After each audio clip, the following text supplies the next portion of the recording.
Shalom, shalom, c'est le dernier tournant pour censurer l'effort de toute une année et les apprenants s'activent suffisamment pour affronter les épreuves de fin d'année. Aujourd'hui, nous venons avec notre expert, professeur certifié en mathématiques, pour donner l'essentiel pour avoir 20 sur 20 en mathématiques. Je dis bien 20 sur 20 en mathématiques. Et c'est encore possible. Sur Avis d'expert, aujourd'hui, tous les rudiments nécessaires seront donnés pour que vous réussissiez brillamment l'épreuve de mathématiques. Installez-vous confortablement et tout à l'heure, je vous présente mon expert.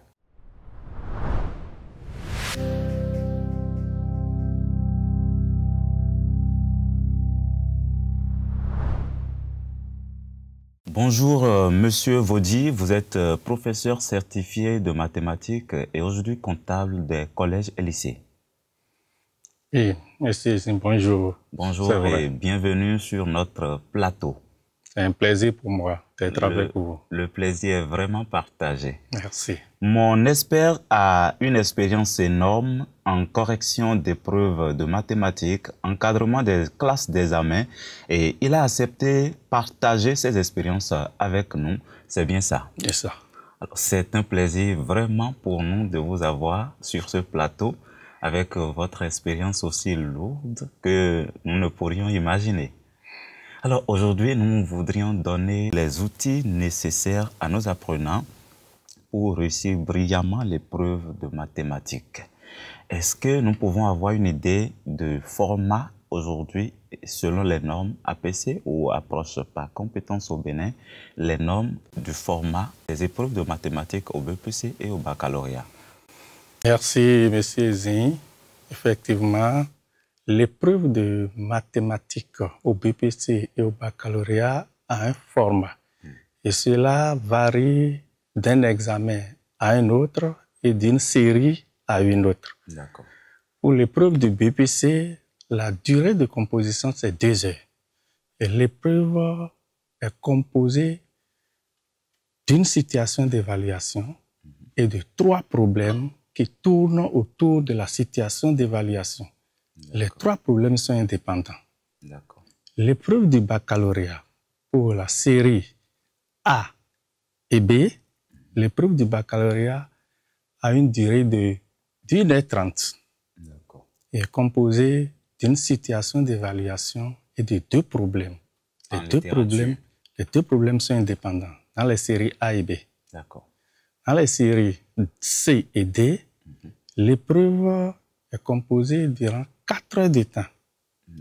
Et elle est composée d'une situation d'évaluation comme les autres et de 3 problèmes différents les uns des autres. C'est un peu la structure. Chaque épreuve est suivie d'une grille et clé de correction. Alors, et parlant de grille et clé de correction, si je prends une épreuve de BPC, quelles sont les appréciations portées sur un élève de 3e? Bon, les appréciations portées sur une production d'un élève de 3e, il y en a 3. Lesquels? Il y a l'analyse, il y a les critères d'analyse, il y a les critères de mathématisation et les critères d'opération. L'analyse, ça concerne la mobilisation des différentes ressources dont l'apprenant a besoin pour répondre à la question. Maintenant, quand on parle de la mathématisation, ça rentre dans une définition, une propriété, une formule. Pour répondre à une question, j'ai besoin d'utiliser telle propriété. Je vais l'utiliser. J'ai besoin de telle formule. Là, c'est la mathématisation. Et l'opération, c'est la justesse du résultat. La question est posée. Tu as mobilisé des ressources.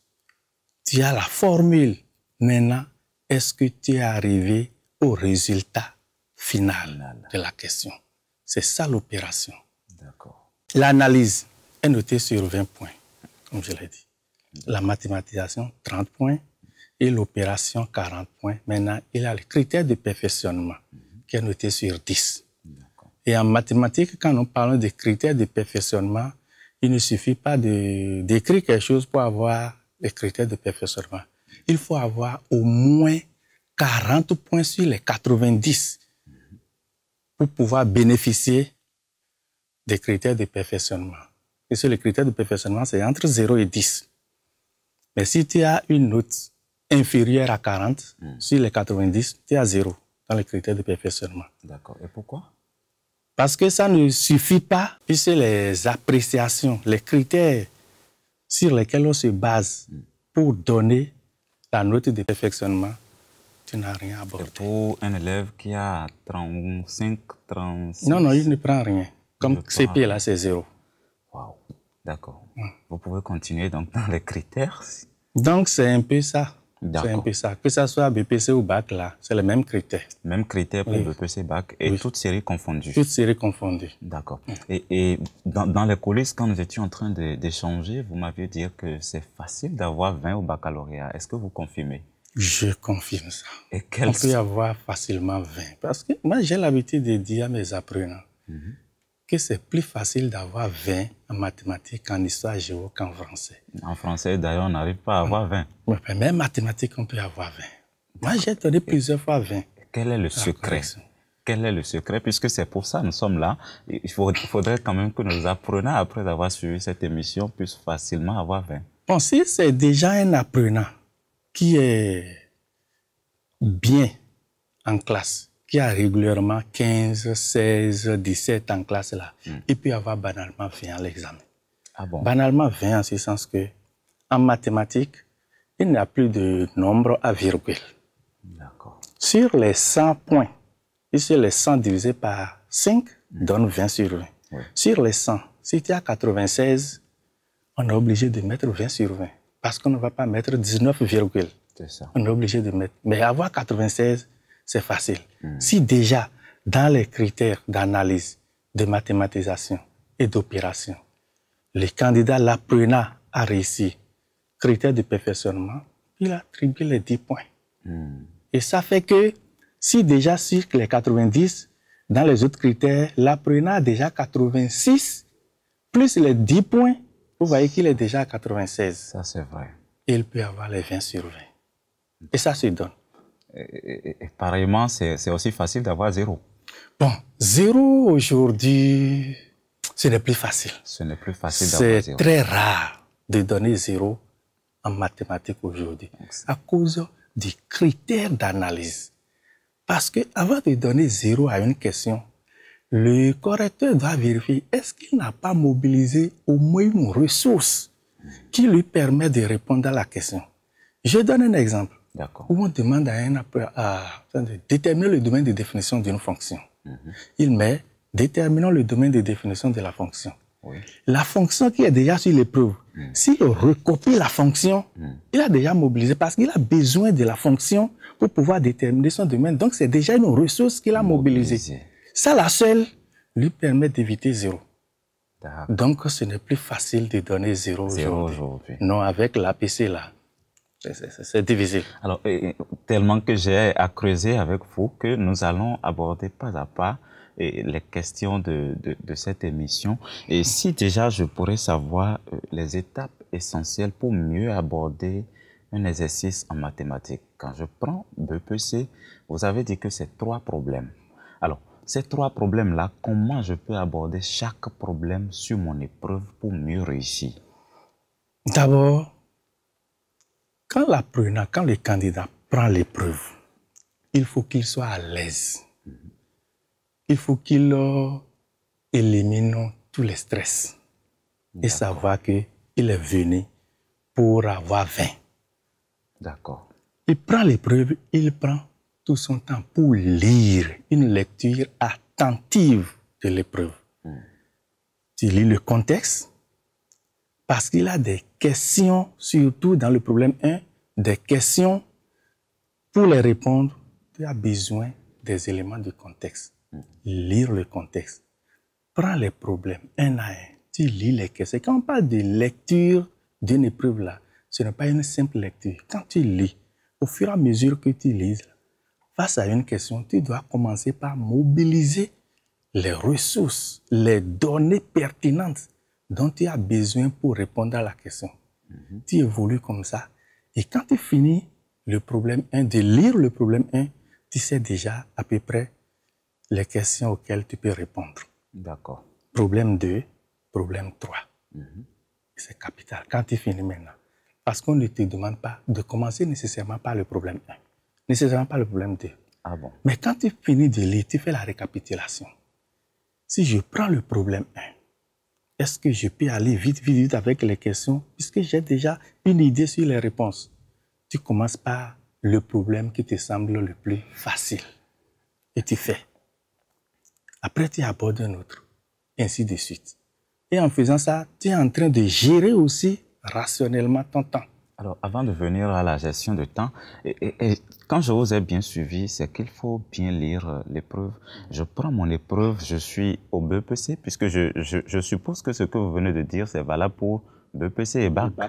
D'accord. Je prends mon épreuve étant un élève très brillant en mathématiques. Je lis une seule fois. Je sens que ça, c'est un cadeau du ciel. C'est 20 sur 20.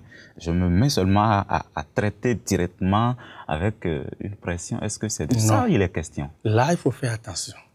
Même si tu es un élève brillant, une seule lecture ne te permet pas. Quand tu fais la lecture, tu dois faire une deuxième lecture pour te demander est-ce que ce que j'avais comme idée à la première lecture, est-ce que c'est confirmé?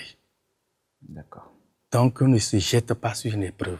Si tu fais ça là, tu vas passer à côté à des moments donnés. D'accord. Ouais. Alors, aujourd'hui, c'est très clair et vous êtes en train de le dire. On va passer à côté si on fait pareil. Mais quelles sont les ressources que l'apprenant peut mobiliser afin de maximiser sa chance de réussir sur une épreuve? Quand il prend l'épreuve et il est en train de lire, quels sont les indices qu'il peut retrouver pour savoir que déjà ça renvoie à telle propriété, ceci, ça renvoie à telle formule et c'est tel et tel je pouvais déjà repérer pour mieux traiter mon épreuve? Un examen, c'est une préparation de longue date. D'accord. Avant d'arriver là, avant d'arriver au centre de composition, avant de prendre l'épreuve, l'apprenant a déjà étudié. Il a déjà eu les propriétés. Il avait fait des exercices. Et face à chaque question, à des questions là, il sait d'abord les questions sont tellement claires que quand tu lis la question, tu sais déjà les termes ou bien la séquence abordée dans cette question. Maintenant, si entre-temps tu n'avais pas maîtrisé tes propriétés, tes définitions, il te sera difficile de les appliquer le jour de l'examen. Et c'est pour cela que souvent, moi, je dis aux apprenants, les propriétés, les définitions que vous avez en mathématiques, il faut les apprendre et les comprendre. Apprendre et comprendre. Ce n'est pas bûcher seulement. Ce n'est pas bûcher seulement, non. Parce que quand tu bûches là, tu ne sauras pas quand est-ce qu'il faut l'appliquer. Quand est-ce qu'il faut l'appliquer. Quand tu bûches là, c'est-à-dire que ça ne te permet pas devant la question, d'identifier les conditions dans lesquelles il faut appliquer la propriété. Parce que quand on prend n'importe quelle propriété, il y a des conditions qui doivent être remplies. Et lorsque ces conditions sont remplies, alors la propriété est appliquée. Parce que c'est si, alors. Si le si n'est pas rempli, la conclusion ne peut pas être tirée. C'est vrai. Maintenant, par rapport à cette question, est-ce que j'ai telle donnée, telle donnée, telle donnée? Si j'ai les données maintenant, ces données-là vont me permettre, je vais les regrouper et après ça, aboutir à l'application. Nous sommes en train de faire cet exercice ou sinon cette émission pour les élèves de séries scientifiques que pour les élèves de littérature, qui sont en littérature. Vous savez, généralement chez les littéraires, sauf erreur de ma part, quand on voit déjà X sur les épreuves de mathématiques, on commence pas à avoir peur.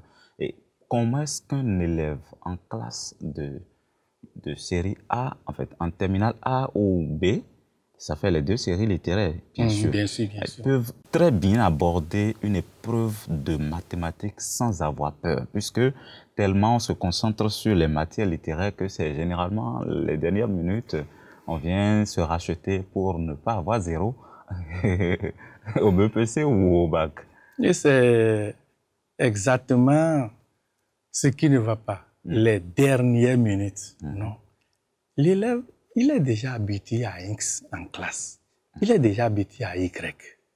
Donc, ce n'est pas le jour de l'examen qu'il va voir X Il te fait peur. D'ailleurs, l'épreuve de mathématiques dans les séries littéraires, ce n'est que des applications bêtes du coup.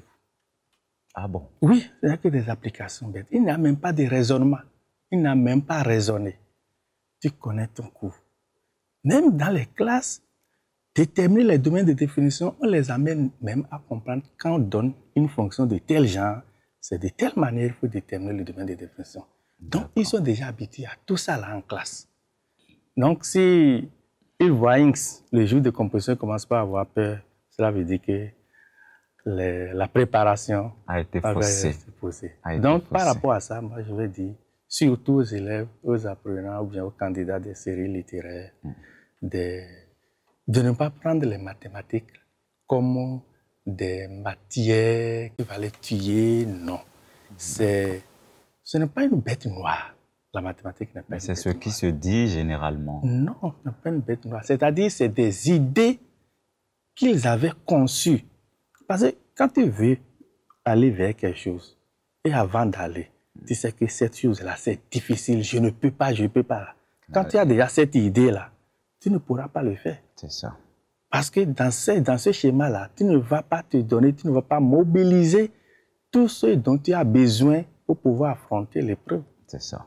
Donc, c'est ce que je vais leur dire. Sinon, généralement, les épreuves, et même dans les séries littéraires, les candidats prennent 20. Hein. Ah bon? Bien sûr, il y a des candidats qui prennent 20 en mathématiques. Il y a des candidats qui disent même que c'est à cause des mathématiques qu'ils sont admis. Ah oui, il y a des candidats qui disent ça. D'accord. Donc, c'est aussi possible d'avoir 20 en mathématiques, en littérature. Bien sûr. Alors, et aujourd'hui, l'entraînement, puisque nous sommes à l'heure des entraînements, l'entraînement aux annales, est-ce que c'est efficace? Est-ce que c'est toujours efficace? Entre-temps où nous avons des ouvrages, on a des documents de mathématiques vers lesquels nous faisons recours très vite pour traiter les épreuves, est-ce que c'est toujours d'actualité aujourd'hui? C'est toujours d'actualité. L'entraînement des annales est toujours efficace, mais ça dépend de comment l'apprenant s'entraîne avec l'annale. Parce qu'il y a des candidats, quand ils prennent les annales, puisque les annales, c'est avec correction. Ouais. Ils prennent le premier exercice. Déjà, la première question, ils cherchent à aller regarder la réponse. Et ils écrivent. Deuxième question, ils ne réfléchissent pas. Ils vont chercher la réponse. Et quand ils travaillent comme ça, du début jusqu'à la fin, là, tu peux faire 2 heures, tu ne vas rien retenir. A dit toi-même, là, il faut te mettre dans les conditions de travail devant l'exercice, même si tu sais que les résultats sont à côté. Fais ce que tu connais. Réfléchis, il faut savoir que tu es dans une situation d'obligation. Tu dois faire. Tu peux te considérer comme à l'examen. Je vais faire et j'irai regarder les résultats. Alors, et quand maintenant, si ça ne marche pas là, je vais lire, chercher à comprendre les résultats et ensuite reprendre cet exercice. Ce qu'ils ne font pas souvent. Quand ils lisent la correction là, ils pensent que c'est déjà fini. Or, quand tu lis la correction, il faut revenir, reprendre l'exercice. Alors, on va faire plus bref pour aborder la phase pratique de cette émission. Et aujourd'hui, quand on parle d'annales ou documents d'exercices en mathématiques, je prends classe de terminale. Quels sont les documents de mathématiques que vous conseillez et qui peuvent vraiment aider les apprenants, surtout en ces derniers jours? Bon, les documents, les annales que nous utilisons, parce qu'aujourd'hui, nous parlons d'APC. Oui. Donc, il y a des documents qui sont conçus en APC, avec les situations, tout là. Il y a la passion des mathématiques. La passion des mathématiques, c'est un bon document. Réussir en mathématiques, c'est aussi un bon document. À part ça, là, il y a les autres annales qu'on utilisait et ces annales ne sont pas conçues sous forme d'APC, mais c'est aussi d'actualité. Oui. Alors, et en terminale, quels sont les documents que vous conseillez en série D et C, par exemple? Il y a les passions de mathématiques, il y a réussir en mathématiques. Quand le candidat utilise correctement ces 2 documents-là, je pense qu'il va s'en sortir. C'est valable les mêmes documents pour la 3e au BPC? Oui, oui, la troisième au BPC. D'accord, là, ça me rassure. Oui. Alors, aujourd'hui, quelles sont les erreurs fréquentes, puisque vous êtes quand même habitué à la correction des examens, quelles sont les erreurs fréquentes que vous constatez sur les copies de mathématiques et vous voudriez que ça ne se répète plus avec nos apprenants? Bon. De façon plus brève. Les erreurs fréquentes, il y a beaucoup d'erreurs. Quand il lit la TIS, on sent que c'est de l'agitation. Il y a le stress qui les conduit à commettre beaucoup d'erreurs. Des erreurs de calcul. Ça, c'est fréquent. On sait qu'il a bien les propriétés, il a la formule, mais à cause des erreurs de calcul, à des moments donnés, pour recopier même ce qui est sur l'épreuve là, à cause du stress là, il rate. Au lieu de recopier entièrement la fonction, recopier une partie de la fonction. Et c'est avec ça qu'on travaille. Donc, j'invite nos candidats à éviter le stress, à se mettre au-dessus de tout et se dire qu'il est venu pour réussir. Il n'y a rien qu'il y ait étranger dans ce qu'il va composer au baccalauréat ou bien au BPC. D'accord. Et une question avant de descendre vers la grande pente de cette émission. Et quels conseils vous avez à leur donner par rapport à la gestion de temps, puisque vous avez déjà donné de conseils pour la gestion de stress? La gestion du temps, le jour de l'examen où tu composes là, ce n'est pas le moment de s'amuser. Il faut éviter la distraction devant la copie parce que tu as une durée et cette durée, c'est par rapport à l'épreuve. Et quand tu prends encore quelques minutes dedans pour te distraire, à un moment donné, on va que des enfants dorment devant la copie sous prétexte qu'ils ne comprennent pas. Or, tu es là pour réfléchir.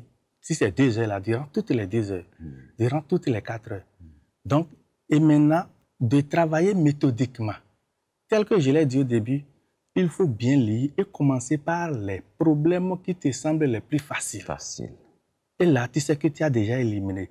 Mais si tu laisses ce que tu comprends et tu t'accroches à des questions que tu ne maîtrises pas, je vais faire là, tu n'iras pas vers ce que tu as compris avant la fin de l'heure. D'accord. Donc, on peut sélectionner les questions dedans et faire tout ce qu'on comprend avant de commencer par réfléchir. Parce que ce n'est pas le moment où il faut réfléchir, dépasser. Non. Il faut réfléchir méthodiquement. Méthodiquement. Alors, nous sommes sur une chaîne évangélique et on ne saurait quand même finir cette émission sans aborder le rôle des parents et surtout de la foi chrétienne dans la réussite aux examens, notamment dans les épreuves de mathématiques. Quel est le rôle des parents en cette fin d'année et surtout de la foi pour réussir l'épreuve de mathématiques? Pour le rôle des parents, les parents ont un rôle capital parce que il faut qu'ils amènent les enfants à la confiance en soi. L'enfant doit avoir confiance en lui-même. Ils doivent éviter les pressions. Tu n'as pas encore appris? Non, va prendre tes cahiers, crier, non. Et il doit suivre aussi l'enfant dans ses révisions. C'est-à-dire, tu es en train de travailler depuis longtemps, laisse, va te reposer un peu. Après, reviens. Et ils ne doivent plus charger les enfants. Ils doivent les mettre dans de bonnes conditions. Parce que nous sommes surtout les périodes des examens, c'est les périodes de pluie. Donc, ils doivent protéger sur le plan sanitaire les enfants. Ils doivent les aider. D'accord. En ce qui concerne la prière, le croyant sait que sans Dieu, il ne peut rien. C'est ça. Et nous devons travailler avec Dieu. Parce qu'avec la prière, tu as la paix. L'homme n'a aucune force. Même si tu es intelligent, qui t'a donné l'intelligence, c'est Dieu. Donc il faut recommander tout à Dieu. À chaque matin, là, il faut remettre la gestion de la journée dans les mains de l'Éternel. L'Éternel dit, tu auras la paix. Tous les jours d'examen. Tous les jours, même avant les examens, pendant la période de révision, chaque jour, même avant de faire Je pensais que c'est seulement pour les 3 jours d'examen. Non. Parce que l'examen, ce n'est pas les 3 jours. C'est une préparation lointaine. Et tu ne peux rien préparer. Quand tu as un projet, là, c'est avec Dieu que tu vas réussir le projet. Si tu mets Dieu de côté, si tu es un croyant, tu ne peux pas mettre Dieu de côté. Merci beaucoup. Et c'est en priant régulièrement là, que tu te rapproches davantage de Dieu. Donc la prière est capitale. J'ai tellement appuyé de vous, mais le temps nous fait défaut. Ce serait seulement sur ces notes que nous allons arrêter cette émission. Merci, Monsieur Vaudy, Étienne, d'avoir accepté notre invitation et d'avoir apporté le nécessaire à nos apprenants et qui désormais sont mieux aguerris pour avoir 20 sur 20 en mathématiques. De par vos conseils, ils sauront quand même comment organiser leur révision pour beaucoup plus maximiser le peu de temps qui est encore devant eux. Alors, bien aimés, c'est la fin de cette émission. Avis d'espère de ce jour, c'est la fin. Nous allons nous retrouver d'ici là pour la gloire du Seigneur, si l'Éternel tarde à venir.